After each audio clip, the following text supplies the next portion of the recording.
She was just a girl with a keyboard until one note defied power, and her melody echoed louder than the rules that tried to silence her. It was an ordinary Tuesday afternoon at Westbridge University. Students moved through the campus with their usual routine, rushing between lectures, earbuds in, barely noticing the world around them. The sky was a soft gray, and the air carried a gentle breeze that made the leaves rustle softly in the trees lining the main pathway. No one expected anything different. Until suddenly, something changed. A soft melody began to float through the air, something tender and pure, like a quiet whisper of music trying to speak to the world. At first, many students thought it was just someone's phone or a speaker playing from a window. But the sound was live, rich, and full of emotion. It wasn't recorded, it was being played right there, just outside the campus gates. People started looking around, curious. Then they saw her. A girl sat on a foldable chair with a simple digital keyboard placed in front of her on a stand. She looked no older than 20. Her clothes were modest, slightly worn jeans, a dark sweater, and a cap pulled low over her face. She didn't look up much. Her fingers moved gently but confidently across the keys, producing a sound that made people stop in their tracks. She didn't ask for money. There was no tip jar, no sign, no advertisement. She wasn't trying to sell anything or even get attention. She just played. That afternoon, maybe 10 students stopped to listen. Some only paused for a moment before continuing on their way, but a few stayed. They stood quietly, watching her hands dance over the keys. One girl closed her eyes and let the music wash over her. A boy who had been arguing with someone on the phone stopped talking mid-sentence. Slowly, a small circle formed around the pianist. The next day, she returned. Again, she set up just outside the campus entrance. Same time, same place. And again, the music flowed. This time, a few more people stopped. Some sat on the low stone wall nearby. Others leaned against trees or held their phones up. Quietly recording her performance, one student asked her name, but she only smiled and said, "Just Eliza." By the end of that week, Eliza had become a small mystery and a quiet legend among the students. People would whisper in hallways, "Did you hear her play yesterday? What was that piece?" "I think it was Chopin." "No, I'm sure." "It was an original. I haven't heard it before." One girl from the music department approached her shyly and asked if she could play a duet. Eliza nodded, and they performed a quick, spontaneous version of Claire de Lune. People clapped. Softly afterward, even though Eliza never encouraged applause, she simply bowed her head and smiled. By the second week, she was no longer unknown. Students began calling her the piano girl. Some brought her coffee or snacks. A few international students wrote her name in their own languages on a piece of cardboard and left it near her feet, creating a sort of global tribute. A professor once stopped to listen, tears in her eyes, and whispered, "That was my late husband's favorite song." Eliza never stayed for more than an hour. She played with passion but without ego. She didn't perform to impress, she played to feel. And somehow, her music carried that feeling to everyone listening. She wasn't flashy or overly skilled in the technical sense, but what made her different was the emotion in her notes. It was raw, honest, and deeply human. She played as if the piano was her voice, and every note was something she couldn't say out loud. Even students who usually ignored classical music found themselves drawn to her. There was something magical about how she made the world slow down. Students who were always late started arriving early, just to catch a few minutes of her playing. People brought their friends from other universities to hear her. She began to create a sense of calm on campus, something rare in a place filled with stress, deadlines, and constant motion. One engineering student named Raj started bringing a folding chair every day just to sit and listen. He told his roommate, "I don't know what it is, man. It's like she knows how I'm feeling without even looking at me." Another student, a literature major named Clara, started writing poetry inspired by the melodies. She said, "It's like the music gives me words I didn't know how to find." Some began to post her performances online, giving her the title Westbridge Muse. Short clips of her music went mildly viral in local student circles. One even made it onto a campus newsletter. People commented things like, I wish we had someone like this on our campus. And her music helped me get through a bad day. Despite all the attention, Eliza stayed humble. She still came quietly, still left without saying much. She never asked for anything. She never promoted herself. She never gave out her social media. When people tried to ask about her background or her training, she just said, "I've been playing since I was little. It helps me breathe." Even though no one knew her full story, everyone felt like they knew her. Not in the way you know someone's name or history, but in the way you recognize a shared feeling. Her presence was gentle but powerful.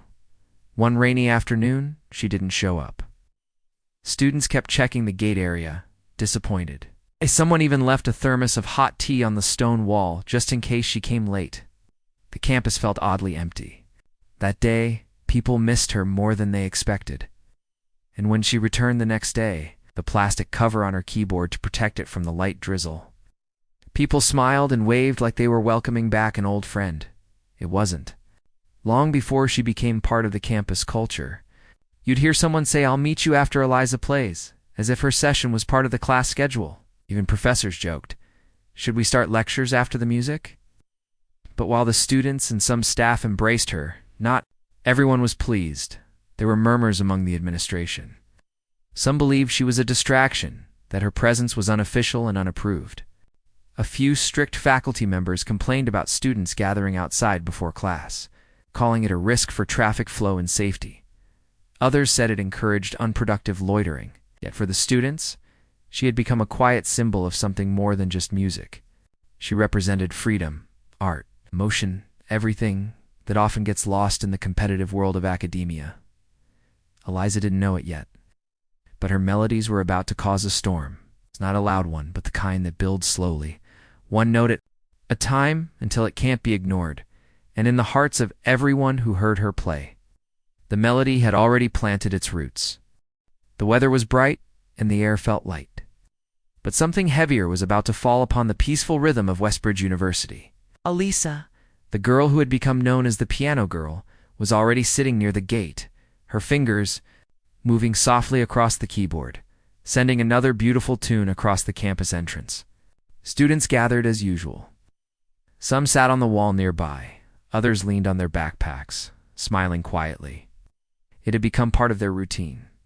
For some, Eliza's music was the best part of the day, but on that particular day, a black luxury car rolled through the campus road and came to a halt not far from the gate. From it stepped Dean Agatha Caraway. Dean Caraway was known among staff and students for her strict personality.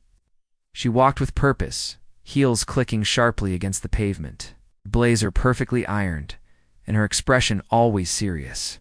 She believed in discipline, order, and appearances. To her, everything on campus should reflect professionalism. She didn't smile much, and she certainly didn't believe in spontaneous behavior. That morning she was headed to a meeting with the Board of Trustees. But as she walked by the main building, something made her stop. She saw the group of students sitting outside gathered around something or someone. Curious and already slightly irritated by what she thought was a break in discipline, she walked toward the crowd. When she got closer, she heard it piano music.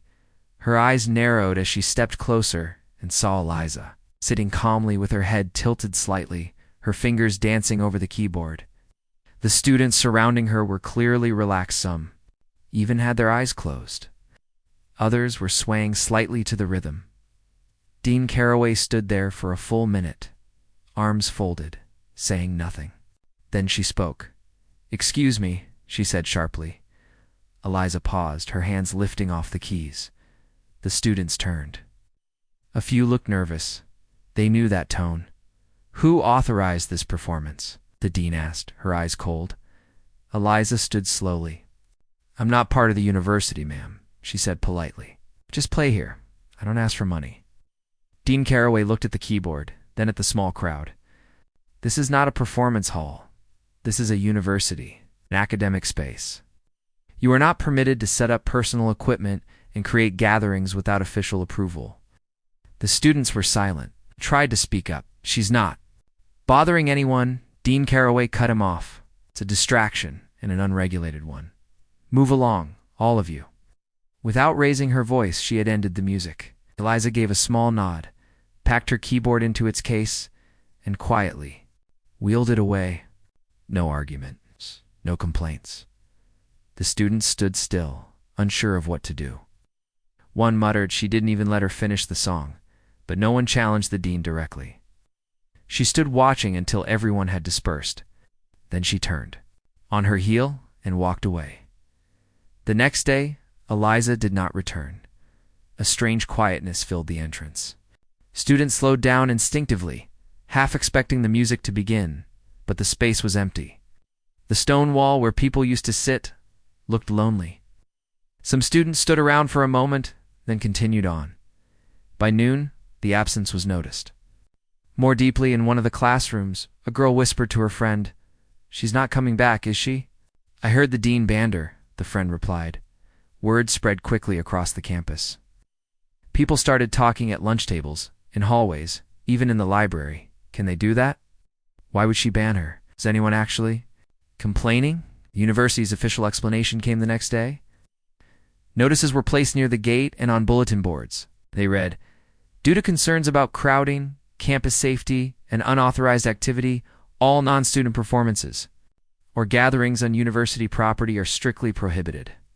We appreciate your cooperation." The students weren't happy. Some were quietly angry, some were confused, and others were simply disappointed. A few professors also felt the change.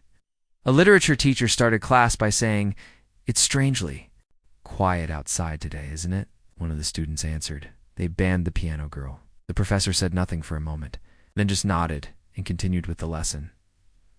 Meanwhile, Eliza didn't return to campus. She didn't complain on social media or organize any protest. She didn't try to sneak back. She simply disappeared from the students' days. But her absence was loud. A week passed. Then one afternoon, a small group of students from the music department put up a simple flyer on the arts building door. It had a sketch of a piano, and under it 3 words, "Bring back Eliza." Number. Names, no complaints, just a quiet message. Another flyer went up near the cafeteria, and one near the library. By the next morning, they were everywhere. The campaign was anonymous, and it wasn't aggressive. No one shouted in hallways or staged any large protest. Instead, students began sharing short videos of Eliza's past performances on their social media. Many of them had recordings they'd taken weeks ago, clips of her playing under the trees, people smiling, clapping softly, or just watching in peace. One video went viral among the student community. It showed Eliza playing a soft version of River Flows in You while a small group of students sat together in the fading sunlight. The caption read, "She didn't just play music, she made us breathe." The video was reposted by students. From other universities, some commented, "I wish our campus had someone like her," while others wrote, "Why would anyone ban this?" The quiet protest grew louder, not with shouting, but with music, stories, and emotion. Even professors started to feel the shift. Some noticed their students seemed more distracted than usual, not because of Eliza's music, but because of its absence. In a psychology class, the professor asked a question: "What's something small that brings emotional comfort in daily life?" A student answered, "The piano music we used to hear every day, it's gone now, and everything feels a bit colder." The professor paused, then wrote on the board, "The power of emotional memory." Back at the administration office, Dean Caraway received several polite but firm letters from students and staff. One said, "While we understand safety concerns, we also ask for compassion. Eliza brought something special to our days." Another letter, this time from a senior faculty member, read, "Music is not noise. Art is not a disruption. Sometimes it's the soul of a place." But the dean was not easily swayed. In a private meeting with her staff, she claimed, "We cannot allow this campus to be turned into a public street corner. Once we allow one performance, we invite many others. The risk increases. We must protect order." To her, it was a simple matter of policy, but outside her office, something else was happening. A student wrote a short open letter to the university. It wasn't angry. It wasn't rude. It simply described how Eliza's music had helped her through anxiety. She shared how she once sat near Eliza after failing an exam and just cried quietly while the piano played. No one judged her, asked anything. The music was enough. That letter was posted anonymously online and shared hundreds of times. Someone turned the letter into a short, illustrated video, mixing her words with the music Eliza had once played. That video reached thousands of views and even got picked up by a local news page. The title of the article was "A Silent Campus and the Pianist They Let Go." The story caught attention not just within the university but outside of it. Local artists, musicians, and community members began commenting. Some offered to help Eliza find a new space. Others criticized the university for not supporting live, positive art. Despite all this attention, Eliza stayed silent. She didn't respond to interviews or public messages. She didn't post anything. No one knew where she had gone. But her presence was everywhere, through recordings, stories, poems, drawings, and soft conversations in quiet corners. What Dean Caraway hadn't realized was that, by removing the sound, she had made it echo louder. Eliza's melodies had already taken root in people's hearts, and hearts do not forget easily. The music hadn't ended. It only paused, and deep within that pause, something was building. Eliza hadn't returned to Westbridge University for many days now. But still, every morning, students walked past the front gate, half hoping to hear those gentle keys again. Even though they knew she was banned, their eyes would drift toward the spot where she used to sit. Didn't talk about it as loudly now, they whispered, but the feeling hadn't gone. It had only grown stronger in silence. The absence of her music created a strange hole. Everyone could feel it. It was like something warm had been taken away and replaced by something cold and rigid. The spot near the gate wasn't just quiet, it felt empty.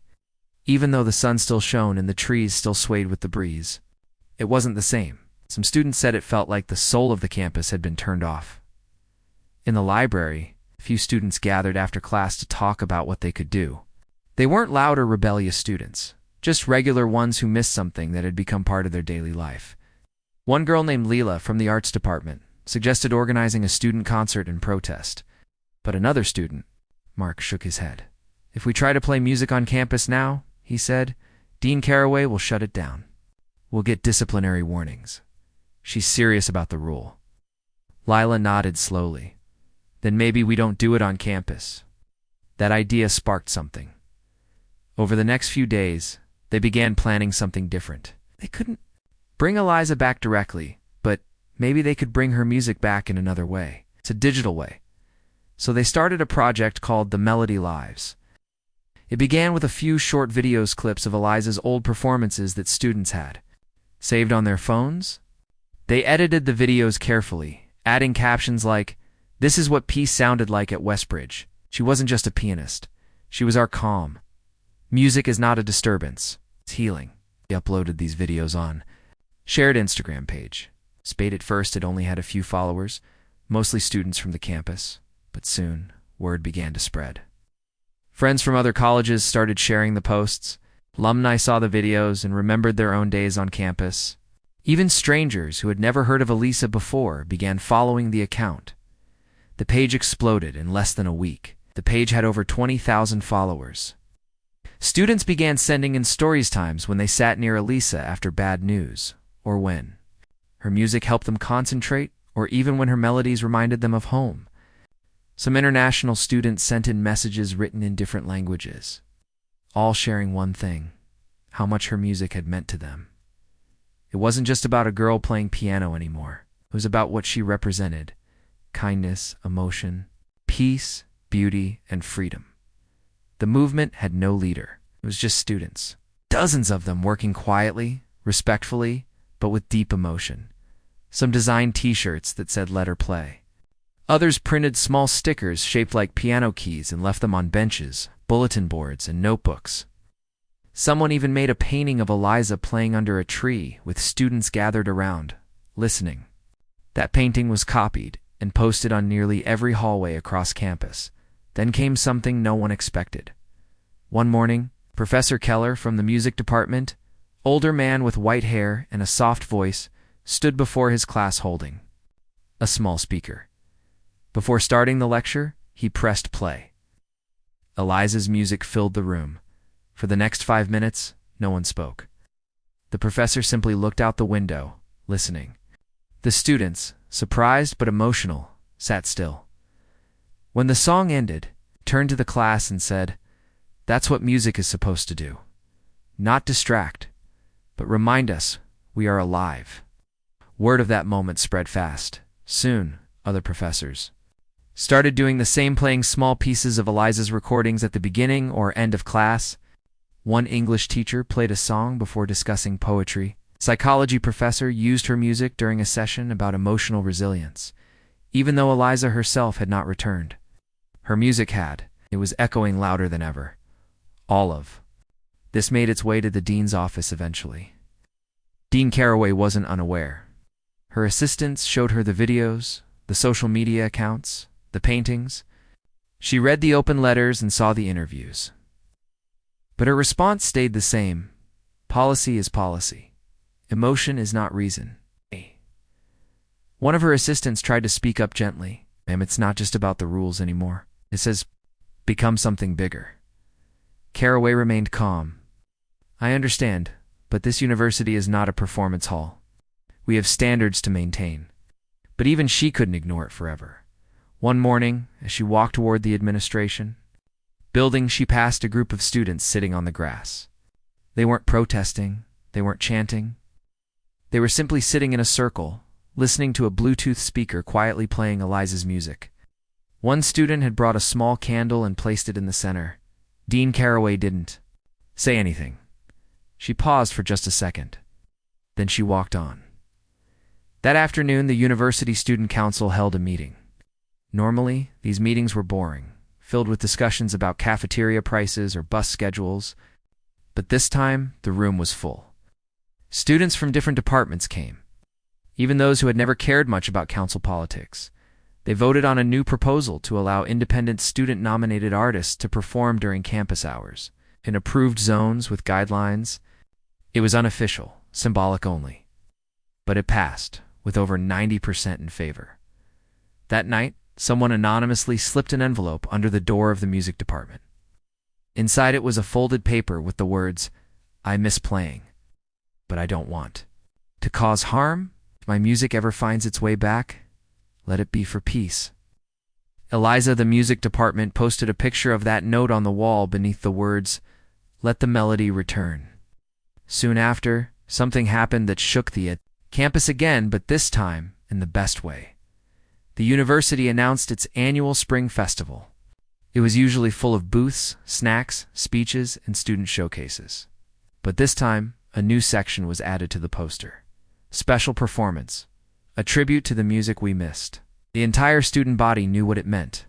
The event was to take place at the central courtyard, a wide-open area with natural acoustics and plenty of space. The rumor spread quickly. Is Eliza coming back? Will she really perform? No one knew for sure, not even the students who started the campaign. The day of the festival arrived. The campus was filled with excitement. Booths were set up. Students wore colorful shirts, music played from speakers, and professors mingled with students. The sun was warm, and the air felt like it had been waiting for this day. At 5 p.m., students began gathering in the courtyard. A grand piano had been placed on a low platform. Around it, lights had been strung through the trees, swaying softly in the breeze. No one stood on the stage yet. People waited, eyes full of hope. Then, at exactly 5:15 p.m., a girl stepped onto the platform. She was wearing a simple white blouse and black pants. Her hair was tied back. She looked calm, but her eyes were filled with emotion. It was Eliza. The students didn't cheer or shout. They just stood quietly, almost in awe. Some had tears in their eyes. Others smiled so widely it looked like their hearts were breaking open. Eliza sat down, adjusted the bench, and placed her fingers on the keys. And then she played. The melody that flowed from the piano wasn't loud or dramatic. It was soft, familiar, and full of feeling. It was the song she had played on her very first day outside the gate. The same tune that made people stop walking. The same one that made them feel something real. And now, that same melody echoed through the entire campus, not from the outside, but from the heart of it. As she played, people closed their eyes. Others held hands. A few sat down on the grass. Some professors stood at the back, arms folded. Watching silently with softened eyes, Dean Caraway stood by the side, watching too, her face unreadable. But as the final note faded into the wind, she didn't say a word. She didn't stop anything.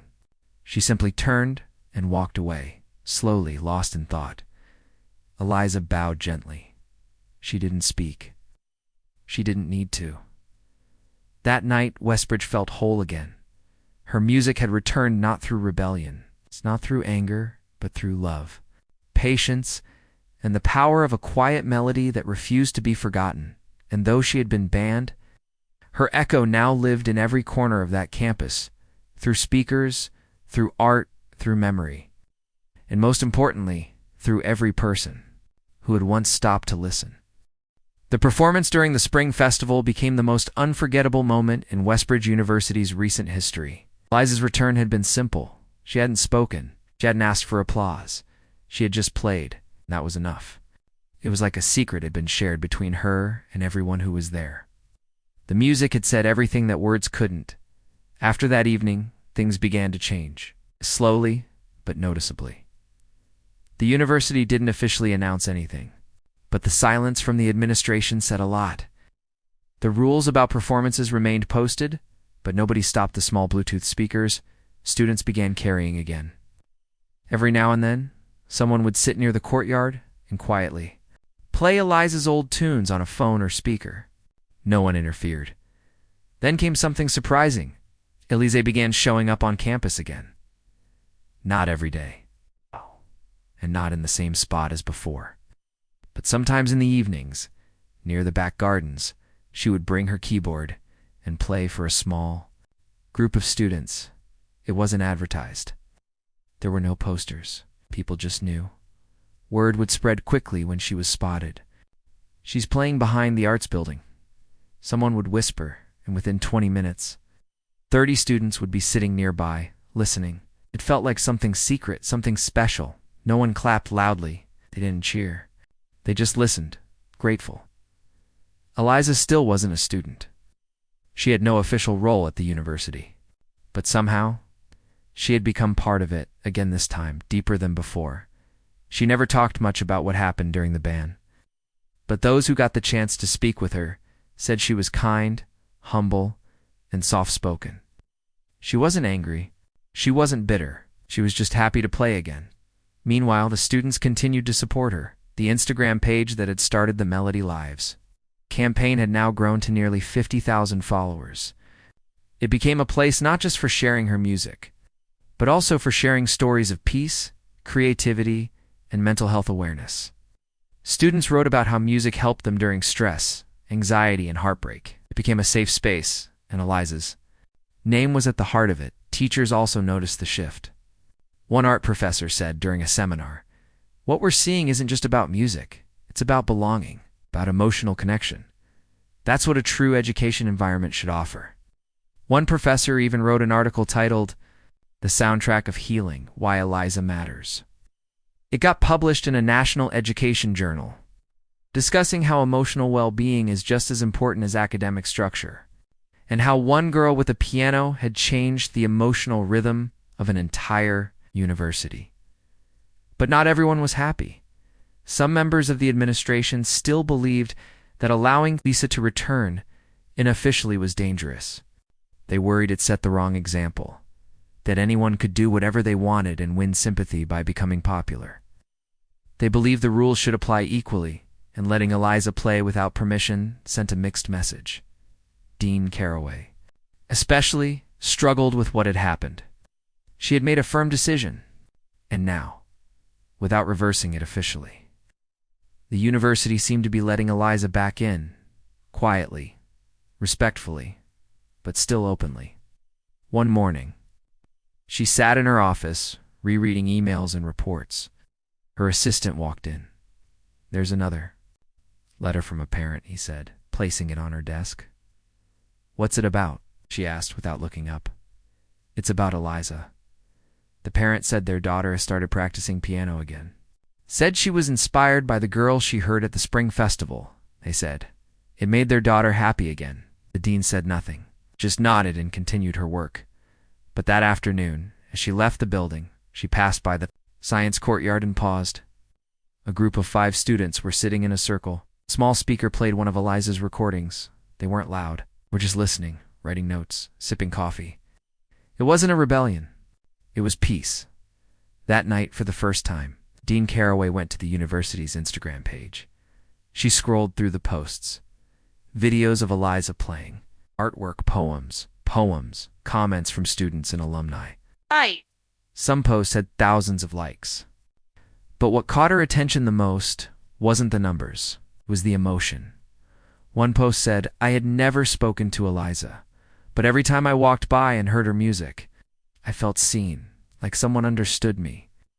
I didn't know music could do that until her." Another post said, "After my dad died, I didn't talk to anyone for days. I came to school, sat outside and listened to her music. That's when I finally cried and started healing." Caraway leaned back in her chair and closed her eyes for a moment. She had never thought of music like that before, not as medicine, not as something so personal. She thought of rules, structure, and discipline. But maybe she had missed something. She didn't say anything publicly.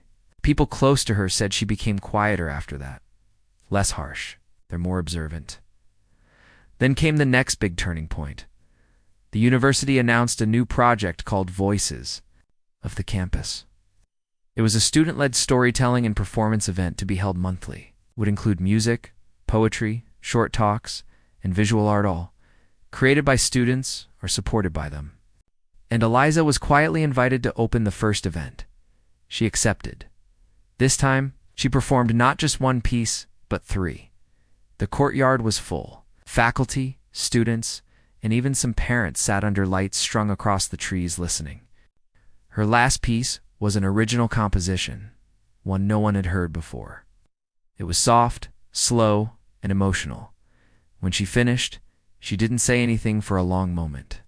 Then she looked up and finally spoke, her voice gentle but clear. "I was just someone who liked to play piano. I didn't think anyone would care, but your kindness gave me the courage to keep going. So thank you for listening. Thank you for letting music stay." The students stood up and applauded, not wildly, not like at a concert, but deeply. A clap that came from the heart. After that night, Eliza's place in the university became more permanent, though still unofficial. The music department began inviting her to sessions, asking her to speak to students about creative expression.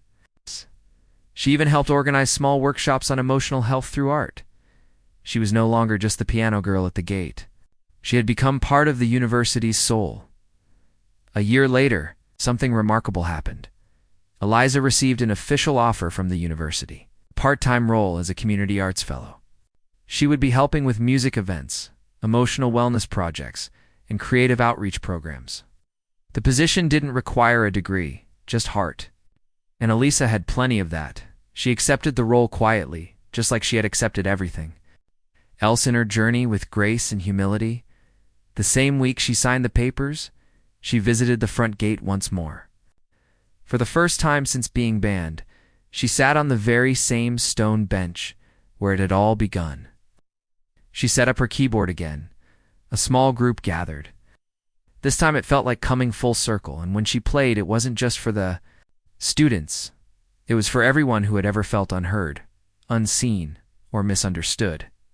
For everyone who had needed a moment of beauty in a hard day. For everyone who had once stopped to listen. Back in her office, Dean Caraway stood by her window. Watching from a distance, she didn't smile. But she didn't look away either. She listened. The music drifted through the air, across the lawn, through the trees, and deep into the campus buildings. It moved not just through space, but through memory, through people, through the heart of Westbridge. And though Eliza had once been silenced, Now her melody had become part of the very breath of the university. What began as a quiet performance by an unknown girl had become a reminder that beauty, kindness, and emotional truth matter just as much as rules, buildings, and books. Her music had not been banned. It had simply waited, and now it lived again in every note, every whisper, every step someone took past that gate, and remembered the sound that made them stop and feel alive. The air around Westbridge University had changed completely. What was once a place of quiet rules and strict order had slowly transformed into something more human, more connected. And at the heart of that transformation was Eliza, a girl with a simple piano, a soft voice, and music that had touched hundreds. Now, with her official role as Community Arts Fellow, Eliza had become more than just a pianist. She had become a quiet leader, someone who inspired through feeling rather than authority. And though she never acted like someone important, the way people looked at her had changed. She had become a symbol of hope. Her new job allowed her to do many things: organize student performances, mentor others in expressing emotion through music, and help design quiet spaces where students could take a break from academic pressure. But most importantly, it allowed her to share her gift freely. No restrictions, no threats, no bans.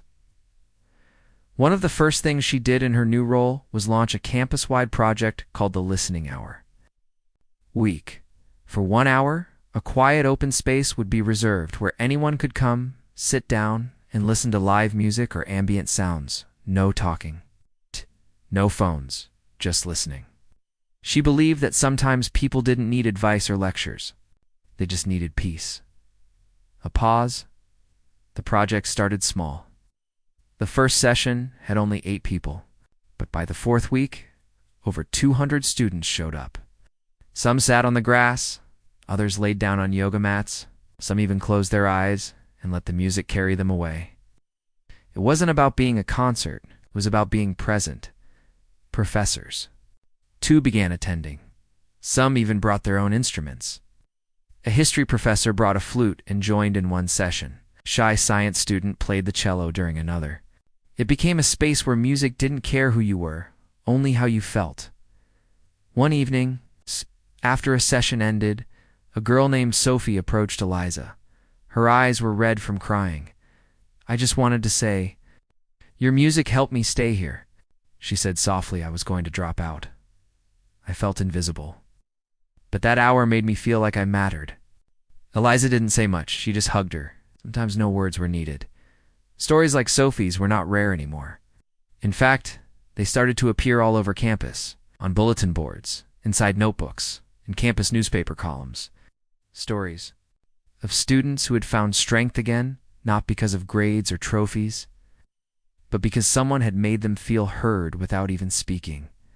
Despite all the warmth growing around her, Eliza stayed humble. She still wore simple clothes, still walked quietly, still brought her keyboard around campus herself, refusing help even when offered. She never wanted to be treated like a celebrity. She only wanted to keep the music alive. But not everyone forgot the past. One day, during a faculty meeting, a professor raised a concern. "Are we sure we're not encouraging too much emotion in our structure? This isn't a music academy. We're a top academic institution. Students need to focus on facts, not feelings." Dean Caraway, who was leading the meeting, looked at the professor. Then she surprised everyone by replying in a soft but firm tone. "Students are not machines. They're people. People need both facts and feelings to grow." There was silence. No one had expected that from her.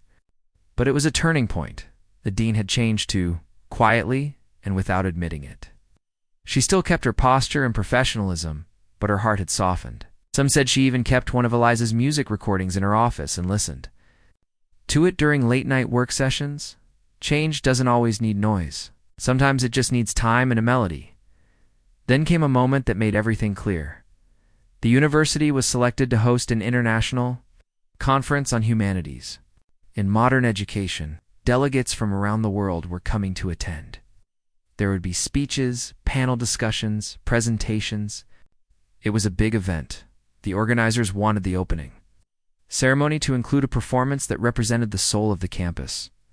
Several professors voted for a formal orchestra or a student choir, but one of the senior organizers, who had once attended a listening hour session, stood up and said, "We should ask Eliza." The room paused. Some hesitated, but most agreed. And so, once again, Elisa was invited not to play outside the gate, not as a rebellious street musician, but as the voice of the university itself. She was nervous at first. What if I don't meet their expectations? She asked one of her mentors. He smiled and said, "You never played for approval. You played for meaning. Just do that again." The night of the ceremony came. The main auditorium was decorated beautifully. Flags from different countries hung.